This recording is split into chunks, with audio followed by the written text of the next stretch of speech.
வணக்கம் நண்பர்களே. நீண்ட நாட்களுக்கு பிறகு திருவாலங்காட்டு செப்பேட்டுடைய தமிழ் பகுதிக்கு வந்திருக்கோம். இந்த தமிழ் பகுதி பார்த்தீங்கன்னா 2 பகுதிகளா போட்டிருப்பேன். வடமொழி பகுதி 15 காணொளி இருக்கு. தமிழ் பகுதி 2 பகுதி. அதாவது 10ஆம் ஏடுலேருந்து 12ஆம் ஏடும், 13ஆம் ஏடுலேருந்து 15ஆம் ஏடுன்னு 2 காணொளிகளா போட்டிருப்பேன். அதனோட லிங்கை டிஸ்கிரிப்ஷனில் கொடுத்துருக்கேன் பாருங்க. ஏன் சொல்றேன்னா, அந்த 2 காணொளிகள பார்த்தா தான் இது உங்களுக்கு புரியும். நீங்க டைரக்ட்டா இந்த காணொளி பார்த்தாலும் புரியும். பட் அது இன்னும் பார்த்தா கொஞ்சம் பெட்டர். ஏன்னா இந்த காணொளி இப்போ சொல்லப்போற இந்த விஷயத்துலேருந்து, இந்த ஏடுகள்லேருந்து தான் என்னென்ன எல்லைகள், அதாவது எப்படி வகுத்தாங்க அப்படிங்கிறது தெரியும். இருந்தாலும் இந்த 2 லிங்க்கையும் டிஸ்கிரிப்ஷனில் கொடுக்குறேன். அதை ஒரு தடவ பார்த்துட்டு வாங்க. அதுதான் சொல்றேன். இப்போ நம்ம 16வது ஏட்டோட முதல் பக்கம். பழையனூர் நாட்டு பழையனூர் பிடி சூழ்ந்து படாகை நடப்பிக்க கண்காணி, ஜெயங்கொண்ட சோழமண்டலத்து நங்கமராயும், சோழமண்டலத்து அருமொழி தேவ வடநாட்டு வண்டாளை வேலூர் கூற்றத்து, சிற்றாமுருடையான் பெருமான் அம்பலத்தடியான உதய மார்த்தாண்ட மூவேந்த வெள்ளானையும், புறவுவரி திணைக்களம் ஜெயங்கொண்ட சோழமண்டலத்து புலியூர் கோட்டத்து மாங்காட்டு நாட்டு மலிசைக்காட்டு மலிசைக்கிழான் மானன் அரியேற்றையும் பட்டன், ஜெயங்கொண்ட சோழமண்டலத்து தனியூர் ராஜராஜ சதுர்வேதி மங்கலத்து சிறுநாணலூர் சேந்தபிரான் பட்டனையும் பேர் தந்தோம். தாங்களும் இவர்களோடும் நின்று எல்லை தெரித்து காட்டி பிடிசூழ்ந்து பிடாகை நடந்து கல்லும் களியும் நாட்டி அறவோலை செய்து. விளக்கம். மேல்மலை பழையனூர் நாட்டு பழையனூர், அதாவது திருவள்ளூர் மாவட்டம் பழையனூர். இது நீங்கள் அந்த பழைய காணொளி பார்த்தீங்கன்னா அது புரியும்.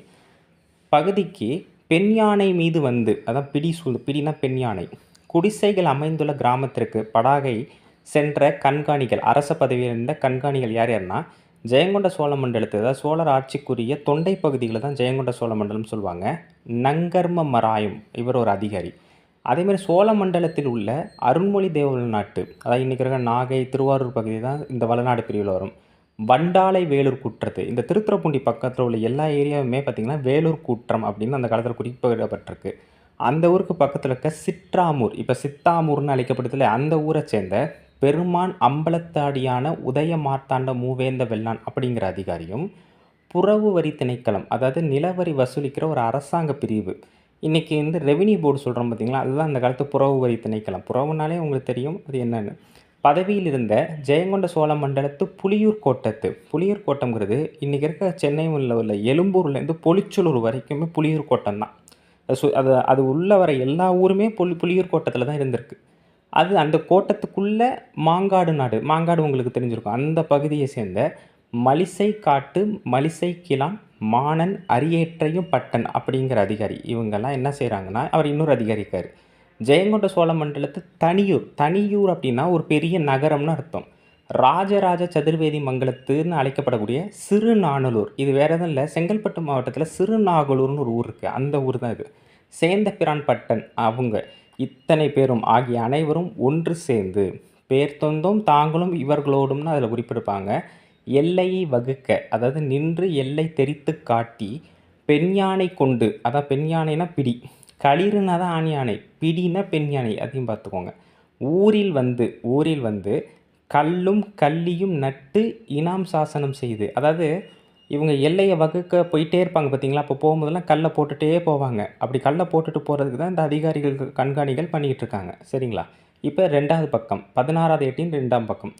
பொத்தக வேணும் வாசகத்தால் திருமண்ணி வளர இருநிலம் அடைந்தும் பொற்செய்ய பாவையும் சீர்த்தனி செல்வியும் தன்பெருந்தேவியராகி இன்புற நெடிய லூலியுள் இடைத்துறை நாடு துடர்வன வேலி படர்வன வாசியும் சுள்ளி சூழ் மதில் கொல்லிப்பாக்கியும் நன்னர் கருமுரண் மண்ணை கடக்கமும் கடலில தரைசர் தம்முடியும் ஆங்கவர் தேவியர் ரோங்கலில் முடியும் முன்னவர் பக்கல் தென்னவர் வைத்த சுந்தர முடியும் இந்திர நாரமும் தெண்டிரை ஈழ மண்டலம் முழுவதும் எரிப்படை கேரளன் முறைமையில் சூடும் குலதனமாகிய பலர்புகழ் முடியும் செங்கதிர் மாலையும் சங்கதிர் வேலை தொல்பெருங்காவல் பல்பல தீவும் மாபெரும் தண்டார் கொண்ட கோப்பரகேசரி வன்மரான ஸ்ரீ ராஜேந்திர சோழ தேவர்க்கு ஆண்டு 6வது நாட்கில்.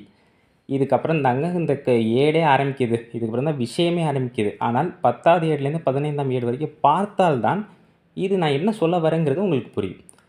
புத்தகத்தில் வரும், புத்தகம்ங்கிறது அந்த வரக்கூடிய அந்த ஆணையில் வரக்கூடிய வாசகம் என்ன அப்படின்னு குறிப்பிடுறாங்க. என்னென்னா, மாமன்னர் ராஜேந்திர சோழரோட மெய்கீர்த்தி, பெரிய மெய்கீர்த்தி, ஆனால் அதில் சின்னதாக கொடுத்துப்பாங்க. திருமகள் நிலைத்து வாழ, அதான் திருமண்ணி வளர, பெரிய பூமி தேவியம் இருநிலம் அடந்தைன்னு சொல்லியிருக்காங்களா.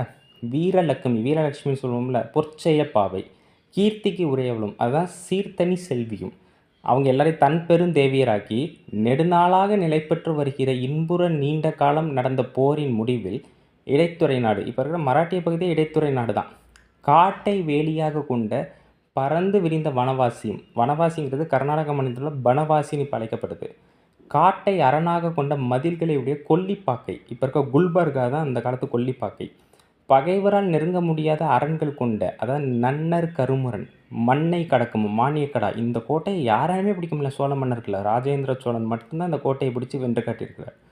அப்புறம் ஈழத்து மன்னனையும், அதாவது 5ஆம் மகிந்தனையும் இவர்களுடைய கிரீடங்களையும் அவ்வீழத்து மன்னனிடம் பாண்டியரால் பாதுகாப்பிற்காக, அதாவது பராந்தக சோழன் காலத்திலேயே 3ஆம் ராசசிம்ம பாண்டியன் வந்து ஈழத்தில் போய் அதாவது இந்திரனோட ஆரத்தையும் அழகிய கிரீடத்தையும் கொடுத்துட்டு வந்ததாக சொன்னாங்க. அதை வந்து ராஜேந்திர சோழன் கவர்கிறார். அதான் கடலீழத்தரசர் தம்முடியும் ஆங்கவர் தேவியர் உங்களில் முடியும் முன்னவர் பக்கல் தென்னவர் வைத்தன் குறிப்பிடுறாங்க.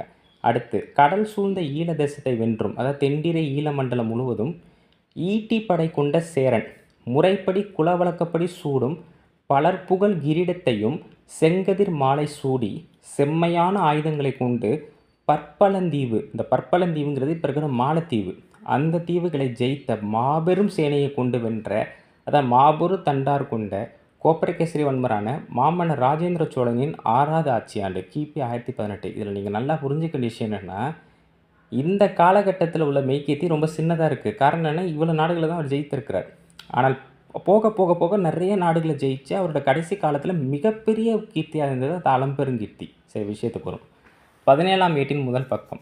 நாட்டோமுக்கு திருமுகம் வர நாட்டமும் திருமுகம் கண்டறிதிலிருந்து சென்று தொழுது வாங்கி தலைமேல் வைத்து பிடி சூழ்ந்து படாகை நடந்த பழையனூருக்கு கீழ்ப்பார்க்கெல்லை நடுவின் மலை பெருமூர் நாட்டு சிங்களாந்தக சருப்பேதி மங்கலத்து படாகை பெருமூர் நாட்டு பெருமூர் மேலெல்லையும் மேற்படியூர் படாகை இந்நாட்டு கூலப்பாடி தென்னெல்லையும் உற்றவிடத்து பழையனூர் வடக்கில் மூலையில் கடம்போடு நின்ற திடலே தொடங்கி இதனை இடத்திட்டு இப்பெருமூர் மேலெல்லை தானுள்ளவாறு தெற்கு நோக்கி சென்று மேற்படியூர் படாகை இந்நாட்டு நாரைப்பாடி வடமேலை மூலையில் நின்ற வன்னி மரமேயுற்று மேற்கினும் இதனை இடத்திட்டு நாரைப்பாடி வடமேலை.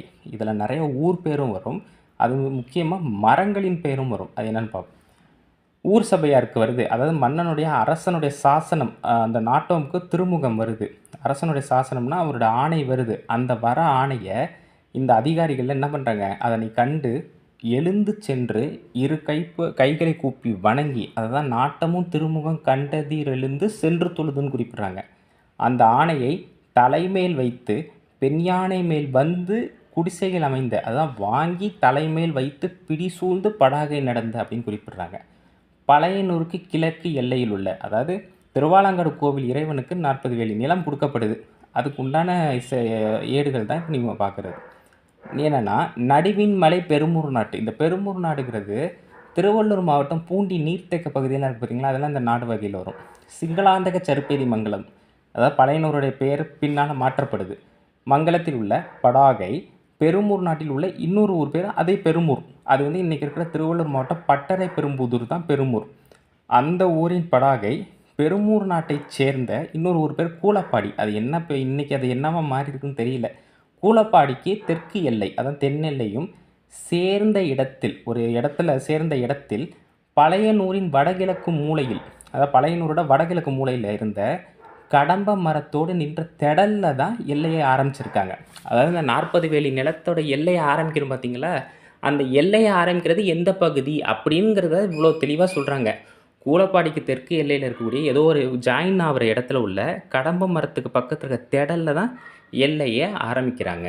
இப்போ அடுத்து அந்த ஆரம்பித்து அதுலேருந்து இடது பக்கமாக போகும்போது இந்த பெருமூரின் இந்த பெரும்புதூர்னு வருது பார்த்திங்களா, அந்த ஊருக்கு மேற்கு எல்லையில் அங்கிருந்தவாறு தெற்கு நோக்கி செல்கிறாங்க.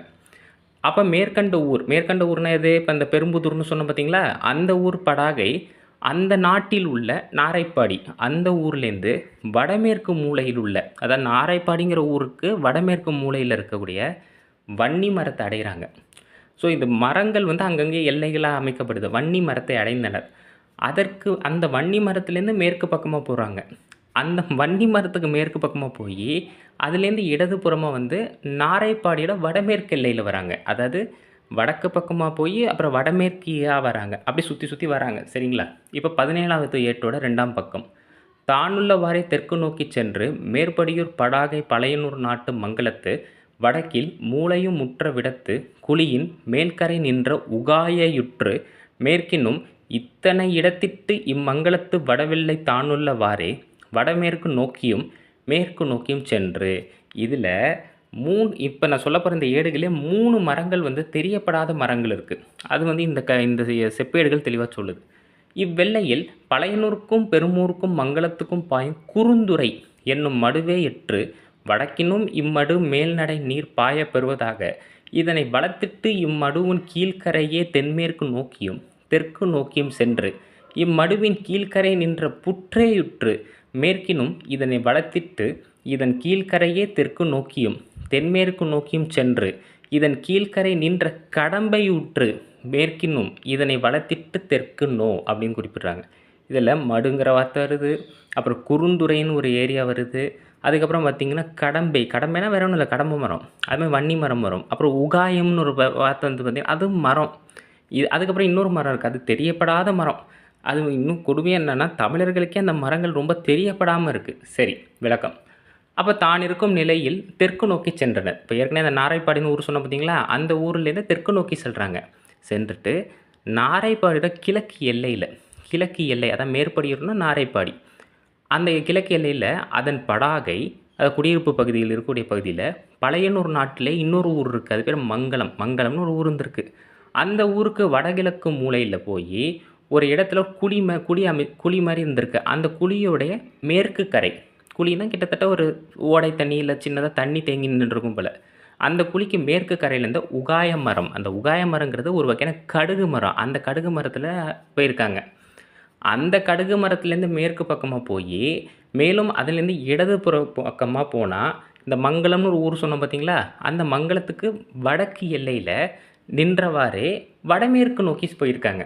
அப்படி போயிட்டே இருந்திருக்காங்க. வடமேற்கு போய் அப்புறம் மேற்கு போய் அந்த எல்லையிலேருந்து பழையனூருக்கும் ஏற்கனவே சொன்ன பெருமூருக்கும் இப்போ சொன்ன மங்கலம்ங்கிற ஊருக்கும் இடையில பாயக்கூடிய குறுந்துறை அப்படிங்கக்கூடிய ஒரு மடு, ஒரு குட்டை மாதிரி இருந்ததை அடைஞ்சிருக்காங்க. அதற்கு வடக்கும் அதுலேருந்து வடக்கு போயிருக்காங்க. மேலும் அந்த மடு மேல்நடை நீர் பாய பெறுவதாக, அதுலேருந்து நீர் பாஞ்சிட்ருக்கு போல், ஒரு சின்னதாக ஒரு கேப்பில் பாஞ்சிட்ருக்கு போல். அதுலேருந்து வலது பக்கமாக போனால் அந்த மடுவிலேருந்து கிழக்கு பக்கமாக என்ன பண்ணுறாங்க, கிழக்கு கரையில் தென்மேற்கு நோக்கியும் தெற்கு நோக்கியும் செல்கிறாங்க. யார், இந்த கண்காணிகள். அப்புறம் இந்த மடுவோட கிழக்கு கரையில் இருக்கக்கூடிய ஒரு புற்று, ஒரு சின்னதாக புற்று மாதிரி இருக்குது. அந்த புற்றுக்கு போய் அதுலேருந்து ஒரு மேற்கு பக்கமாக போய் அதுலேருந்து ஒரு வலது பக்கமாக போய் அப்புறம் கிழக்கு கரையிலேருந்து தெற்கு நோக்கி தென்மேற்கு போகிறாங்க. குழப்புற மாதிரி தாங்க இருக்கும், ஆனால் தெளிவாக நீங்கள் இப்போ அண்டர்ஸ்டாண்ட் பண்ணிங்கன்னா அது புரியும். அதுக்கப்புறம் கிழக்கு கரையில் இருக்க கடம்பை மரத்தை போகிறாங்க. அதுலேருந்து மேற்கு பக்கமாக வலது பக்கத்துலேருந்து தெற்கு நோக்கி போகிறாங்க. இப்போ 18வது ஏடோட முதல் பக்கம். வடகிழக்கு நோக்கியும் சென்று இம்மடுவின் கீழ்கரை வேம்போடு நின்ற புற்றேயுற்று மேற்கினும் தெற்கினும் இதனை வளர்த்திட்டு இதன் கீழ்கரையே கிழக்கு நோக்கியும் தெற்கு நோக்கியும் தென்மேற்கு நோக்கியும் சென்று இதன் கீழ்கரை நின்றே பிராயேயுற்று தெற்கினும் மேற்கினும் இப்பிராயே வளர்த்திட்டு இதன் கீழ்கரையே இவ்வெல்லை தானுள்ளவாறே கிழக்கு நோக்கியும் தெற்கு நோக்கியும் தென்மேற்கு நோக்கியும் தெற்கு நோக்கியும் கிழக்கு நோக்கியும் சென்று மங்கலத்து மேலெல்லையில் உகாயோடு நின்ற புற்றையுற்று தெற்கினும் மேற்கினும் இதனை வளர்த்திட்டு இம்மடுவின் கீழ்கரையே இவ்வெல்லை தானுள்ளவாறே தெற்கு நோக்கியும் தென்மேற்கு நோக்கியும் சென்று மங்கலத்து தென்மேற்க தான் தென்மேலை அப்படின்னு குறிப்பிட்றாங்க. மூலையும் மேற்படியூர் படாகை அப்படின்னு குறிப்பிட்றாங்க. இதில் புதுசாக இன்னொரு மரத்தை சொல்கிறாங்க, அது என்னென்னு பார்ப்போம். இப்போ வடகிழக்கு நோக்கி போகிறாங்க. ஸோ ஏற்கனவே சொன்ன மாதிரி அந்த மடுலேருந்து வடகிழக்கு பக்கம் போய் அந்த மடுவிலேருந்து கிழக்கு கரையில் இருக்கக்கூடிய வேப்ப மரத்துக்கு வராங்க. அந்த வேப்ப மரத்துக்கு பக்கத்தில் இருக்கக்கூடிய புற்றில் ஒரு அடைகிறாங்க, அங்கே வராங்க. அந்த புற்றுலேருந்து மேற்கு பக்கமாக போய் அப்புறம் தெற்கு பக்கமாக போய் அதுலேருந்து வலது பக்கமாக போனால் கிழக்கு கரையிலேருந்து மறுபடியும் கிழக்கு கரைக்கு வராங்க. அந்த கிழக்கு கரையிலேருந்து மறுபடியும் கிழக்கு நோக்கி தெற்கு நோக்கி தென்மேற்கு நோக்கி போகிறாங்க. மறுபடியும் கிழக்கு கரைக்கு வராங்க. வரும்பொழுது பிராய் மரம்னு ஒரு மரத்தை பார்க்குறாங்க. அது குட்டி பலாமரம் அந்த காலத்தில். சரி, அது என்னன்னு டீப்பாக போக வேணாம். அதற்கு தெற்கில் மேலும் மேற்கு புறமாக சென்று இன்னும் அந்த பிராய் மரத்தை வலது பக்கத்துலேருந்து அந்த பிராய் மரத்துலேருந்து வலது பக்கமாக போனால் மறுபடியும் கிழக்கு கரை வருது. அதிலிருந்து மறுபடியும் கிழக்கு நோக்கியும், தெற்கு நோக்கியும், தென்மேற்கு நோக்கியும், மறுபடியும் தெற்கு நோக்கியும், கிழக்கு நோக்கியும் வராங்க. அதாவது இதெல்லாம் எல்லையை வகுத்துட்டு வராங்க. திரும்பி திரும்பி வர்றது. வந்துட்டு மங்களத்தின் ஏற்கனவே மங்களம்ன்ற ஊர் சொன்னோம் பார்த்தீங்களா, அதில் ஏற்கனவே வந்தாங்க பார்த்தீங்களா, மேற்கு எல்லையில் அந்த உகாய் மரத்தில் நின்றுட்டு இருந்தாங்க பாருங்கள், அந்த புற்றுக்கும் வராங்க. வந்து தெற்கு புறமாக இன்னும் மேற்கு பக்கமாக போய் அதிலேருந்து வலது பக்கமாக போனால் மறுபடியும் இந்த மடுவோட கிழக்கு கரைக்கு வராங்க. இப்போ இவங்க போகிற இடத்துல எல்லாம் கல்லை போட்டுகிட்டே வராங்க. அதுதான் விஷயம். அந்த எல்லையிலிருந்து இருந்தவாறே தெற்கு நோக்கியும் மறுபடியும் தென்மேற்கு நோக்கியும் செல்கிறாங்க. அப்போது இந்த மங்களம்ன்ற ஊருக்கு பார்த்திங்களா, அந்த மங்களத்துடைய தென்மேற்கு மூலையில் ஏற்கனவே சொன்ன மாதிரி உள்ள ஊர்படாகையில் உள்ள, அதாவது இதில் என்ன விஷயம் அப்படின்னா, இவங்க போகிற இடம் பூரா கல்லை போட்டுகிட்டே வருவாங்க. போவாங்க வருவாங்க, மறுபடியும் போவாங்க வருவாங்க, அப்படி சுற்றி வந்துட்டுருப்பாங்க. இதுதான் அவங்க வேலை. 18ஆம் ஏட்டின் 2ஆம் பக்கம். மனையில் நாட்டு மனையில் வடவெள்ளையும் கூடிய விடமேயுற்று மேற்கினும் இதன் கீழ்க்கரையே இம்மண்ணையில் வடவெள்ளை தானுள்ளவாறே தென்மேற்கு நோக்கியும் தெற்கு நோக்கியும் தென்மேற்கு நோக்கியும் தெற்கு நோக்கியும் சென்று இம்மடுவின் கீழ்க்கரை உகாயோடு நின்ற புற்றையுற்று மேற்கினும் தென்பார்க்கெல்லை இப்புற்றை வலத்திட்டு மனையில் வடவெள்ளை தானுள்ளவாறே தெற்கு நோக்கியும் தென்மேற்கு நோக்கியும் சென்று மனையில் நின்றும் பழையனூருக்கு போன வழியேயுற்று மேற்கினும் வடக்கினும் இவ்வெள்ளையை ஊடறுத்து இவ்வெள்ளை தானுள்ளவாறே தென்மேற்கு நோக்கியும் தெற்கு நோக்கியும் சென்று இவ்வெள்ளையில் நின்ற வெலுங்கு மரம். இப்போ இன்னொரு மரம் சொல்கிறாங்க பாருங்கள், வெலுங்கு மரமே யுற்று வடக்கினும். இந்த வெலுங்கு மரம் என்னன்னு எனக்கும் முதல்ல புரியல. அப்புறமா என்ன ஒரு சில இதில் ஆராய்ச்சி பண்ணி பார்க்கும்போது முறுக்கு மரம் அப்படின்னு ஒரு மரம் இருக்குது. கிட்டத்தட்ட அந்த முருங்கை அமைப்பிலே இருக்கிற மரம். அதுக்கு இன்னொரு பெயராக வெலுங்கு மரம் அப்படிங்கிறது. இதில் நிறைய மர வகைகள் வருது. அப்போ என்னென்னா, அந்த ஊர் என்ன ஒரு ஊர் வருதுன்னா மனையில் நாடு. அதாவது இந்த ஜெயங்கொண்ட சோழ மண்டலத்தில் இன்னொரு நாடு வருது, அது மனையில் நாடு. அதில் மனையில்னு ஒரு சிற்றூர் இருந்திருக்கு. அந்த ஊரோட வடக்கு எல்லையில் கூடுற ஒரு இடத்துக்கு வராங்க. யார்? இந்த கண்காணிகள் வந்து அந்த ஊர்லேருந்து மேற்கு புறமாக அதுலேருந்து இன்னும் கிழக்கு கரை, அந்த ஊரும் அந்த மடுவும் ஒட்டியே இருக்குது. அதனால் மறுபடியும் கிழக்கு கரைக்கு வராங்க. வந்து இந்த மனையில் நாட்டின் வடக்கெல்லையில் இருந்தவாறே, மனையில் நாட்டோட வடக்கெல்லையில் இருந்தவரை தென்மேற்கு போகிறாங்க, அப்புறம் தெற்கு நோக்கி போகிறாங்க. அப்புறம் அந்த மடுவோட கிழக்கு கரையில் இருக்கக்கூடிய ஏற்கனவே சொன்ன பார்த்திங்கன்னா உகாய் மரம், அந்த உகாய் மரத்தில் இருக்கக்கூடிய புற்றை அடைந்து அதற்கு மேற்கும் இப்போ வந்து பாதையை மாற்றுறாங்க. அப்போ என்ன பண்ணுறாங்க, அந்த புற்றுக்கு மறுபடியும் வந்து அந்த புற்றுலேருந்து மேற்கு பக்கமாக போய் கிழக்கு எல்லையாக அதை குறிக்கிறாங்க. இப்போ வந்த பாதையை கிழக்கு எல்லையாக குறிக்கிறாங்க அந்த நிலத்தோடது. அதாவது 40 வேலி நிலத்தில் கிழக்கு எல்லையாக இது வரைக்கும் குறிச்சிருக்காங்க. இதுதான் விஷயம். தெற்கு எல்லையில் அந்த புற்றை வலப்புறம் விட்டு, வலப்புறம்னா வலது பக்கமாக போய் மனையில் நாட்டு அந்த ஏற்கனவே சொன்ன பார்த்திங்களா அந்த ஊருடைய வடக்கெல்லையில் இருந்தவாறு தெற்கு நோக்கியும் தென்மேற்கு நோக்கியும் போகிறாங்க. போயிட்டு இந்த மனையிலிருந்து பழையனூர் போகிற வழியில் ஒரு வழி இருக்குது பார்த்திங்களா, அந்த வழியில் மேற்கு பக்கமாக போய் வடக்கு புறம் மற்றும் அந்த வழியை ஊடறுத்துனா நடுவே புகுந்து, அந்த வழியில் நடுவே புகுந்து அந்த எல்லையில் இருந்தவாறே தென்மேற்கு பக்கமும் போகிறாங்க, தெற்கு பக்கமும் போகிறாங்க. இப்படி போகும்போது தான் அவங்களுக்கு என்ன கிடைக்குதுன்னா வெலுங்கு மரம் அப்படிங்கிற மரத்தை நோக்கி அவங்க போகிறாங்க. புரியுதுங்களா? இப்போ என்னென்னா, இது வரைக்கும் நான் சொன்ன இது முழுக்க கிழக்கு எல்லையாக அமைச்சிட்டாங்க. அப்போது ஒரு எல்லையை அமைச்சு முடிச்சிட்டாங்க. ஏன்னா 40 வேலி நிலம், அந்த 40 வேலி நிலத்துக்கும் கிழக்கு எல்லையை இப்போ தான் முடிச்சிருக்காங்க. இன்னும் வந்து 3 பக்கம் வந்து எல்லைகள் அமைச்சாதான் இந்த செப்பேடு முடியும். மொத்தம் 31 ஏடுகள். அதில் இது வரைக்கும் நம்ம 18 ஏடுகள் முடிச்சிருக்கோம். அப்புறம் வடக்கு பக்கமாக இருக்க நிறைய விஷயங்களுக்கு அதெல்லாம் நம்ம அடுத்தடுத்த பகுதிகளில் பார்ப்போம். ரொம்ப ரொம்ப முக்கியமான விஷயம், முதல் 2 காணொளிகளை பார்த்துட்டு இந்த காணொலியை பாருங்கள். நிறைய விஷயங்கள் இருக்குது. இந்த தகவலை எல்லாருக்கும் பகிருங்க. நன்றி, வணக்கம்.